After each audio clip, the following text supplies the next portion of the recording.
जैसे सुई और धागा होता है, जैसे माँ बिना बेटा अभागा होता है, वैसे ही रिश्ता भारतवर्ष का हिंदू से है। हिंदू शब्द को लेकर कई तरह की बातें हम वर्षों से सुनते आ रहे हैं दोस्तों।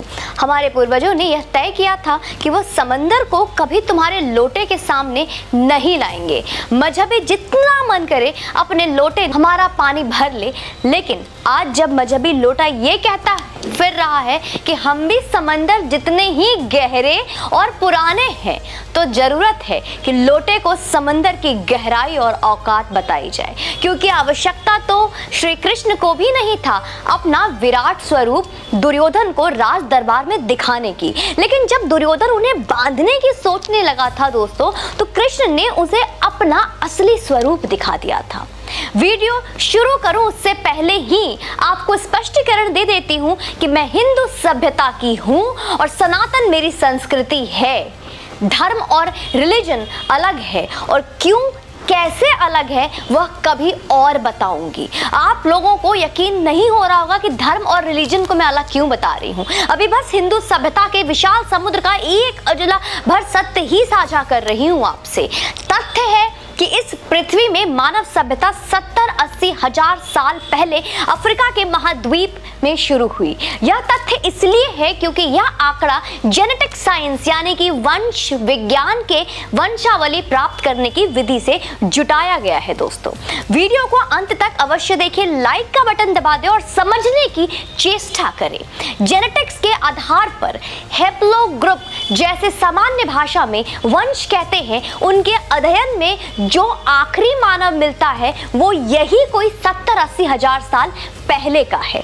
अब आश्चर्य आपका और दुगना होगा, और हमें संस्कृति सिखाने वाले वेस्टर्न वर्ल्ड को यह जानकारी दमदार तमाचा मारेगी कि इस अध्ययन में जो पहला नॉन अफ्रीकन वंश जिसका नाम हैप्लोग्रुप F है वो भी भारतीय है, यानी कि 40 से 50 हजार साल पहले का। इस बात से यह साबित होता है कि दुनिया से भारत को नहीं, भारत से दुनिया को सीखना चाहिए कि मानव होना क्या होता है और मनुष्यता तथा प्रगति कैसे साथ साथ चल सकती है।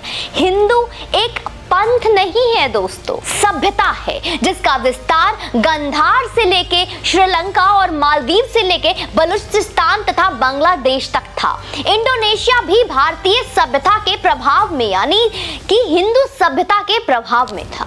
इस सभ्यता के आसमान के नीचे कोई पंथ है जिनमें सनातन भी है, बौद्ध भी है, जैन भी है, और आज जो कन्वर्टेड हो गए हैं ना वो भी है।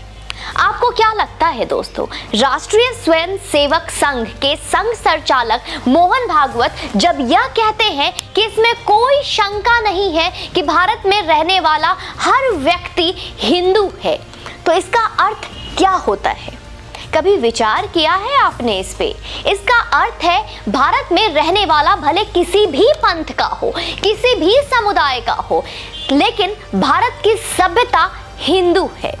पंथों को किताबों का, नियमों का डायरेक्टरी रूल बुक दिए जाते हैं, लेकिन हिंदू सभ्यता का साथ ऐसा कोई डायरेक्टरी बुक नहीं जुड़ा है। हमारे पास सिर्फ भागवत गीता जी है, रामचरित मानस है, वेद है, उपनिषद है। सब जीवन की दिशा और दशा को उत्कृष्ट करने की बात करते हैं, लेकिन वो कोई सेट ऑफ रूल्स नहीं देते जिनको मानना अनिवार्यता के अंतर्गत आता है। भारतीय संस्कृति से ही नहीं, जेनेटिक के आधार पर भी कितने एक जैसे हैं इसका पता जेनेटिक स्टडी से आसानी से कर सकते हैं। आप रंग के आधार पर कश्मीरी और दक्षिणी व्यक्ति के अंतर में ढूंढिए। ये महज भौगोलिक बदलाव का ही नतीजा है। जेनेटिक्स में दोनों लगभग मिलते जुलते हैं। 70-80 हजार साल पहले पृथ्वी में मानव सभ्यता की शुरुआत अफ्रीका से हुई, लेकिन जो पहला पॉपुलेशन ब्रीडिंग ग्राउंड बना वो भारतवर्ष था दोस्तों, हमारा आपका भारतवर्ष, और यहीं से फिर पॉपुलेशन फ्लेक्स हुआ। एक बात और कही जाती है, शायद आप लोगों ने इसके बारे में कहीं अध्ययन किया हो कि यहाँ अंग्रेज मुगलों को हरा कर आए, लेकिन यह भी सच बिल्कुल भी नहीं है। अगर किसी भी तरह की शंका है तो निकाल दे आप। यह थ्योरी इसलिए दी जाती है ताकि भारतीय शासन व्यवस्था में आक्रांताओं और आक्रमणकारियों के अलावा कोई दूसरा दिखे ही नहीं। सच ये है कि 18वीं सदी में मुगलों को मराठाओं ने पराजित कर दिया था और अंग्रेज मराठाओं के आंतरिक कला का लाभ उठाकर आए। इसीलिए अंग्रेजों के रूलिंग रूल को डिवाइड एंड रूल कहते हैं। यही तो है divide and rule policy. Hindu सभ्यता पर जो पहला आक्रमण हुआ वो हमारे भारत पश्चिम भाग यानी कि कंधार जो आज का अफगानिस्तान है वहां हुआ, जिसमें मोहम्मद बिन कासिम नाम के एक अरबी आक्रांता ने आक्रमण कर थोड़ा सा भूभाग जीत लिया था। इतिहास गहरा है, शायद आप तक ना पहुंचा हो, लेकिन अब यो इतिहास पहुंच रहा है, आप इसे दूर दूर तक पहुंचाइए। उसके बाद मध्य एशिया से तुर्क आए और जो बाद में मुगल कहलाए, उन्होंने आक्रमण कर अपना पैर जमाया। आक्रमण के इस खेल को फिर तुगलक लोदी ने आगे बढ़ाया और फिर यह देश अपनी संस्कृति से अलग कर दिया जाता रहा और ये बार बार यही चीज होती रही। यह कोई 1-2 वर्ष का अत्याचार नहीं था। हमारी सभ्यता को कोई 1 वर्ष या 10 वर्ष या 100 वर्ष में बर्बाद करने की कोशिश नहीं की गई, लेकिन इसे बर्बाद करने में लगाया गया है हजारों वर्ष से यह कोशिश की जा रही है। हमारी लाइब्रेरी जलाई गई, पूरे पुस्तकें को जलाई गई, पुस्तकालय तोड़े गए, मंदिर तोड़े गए, कॉलेज तोड़े गए और जो आज तक जारी है। आज वो कॉलेज नहीं तोड़ पाएंगे और ना लाइब्रेरी ही उसे जला पाएंगे। हाँ, सड़ी गली फिल्में बनाकर युवा लड़के लड़कियों में सूडो इंटेलिजेंस भरकर यह कोशिश अवश्य कर रहे हैं कि उन्हें यह समझाया जाए कि हिंदू संस्कृति कितना आउटडेटेड प्रोसेस है, ये कि हिंदू सभ्यता बाकी पंथों की तरह सिर्फ और एक जंग लगी पंथ है। तो उन मजहबी लोटों से बस एक बात कहना चाहती हूँ कि तुम सिर्फ लोटे हो और हम अथाह समुद्र।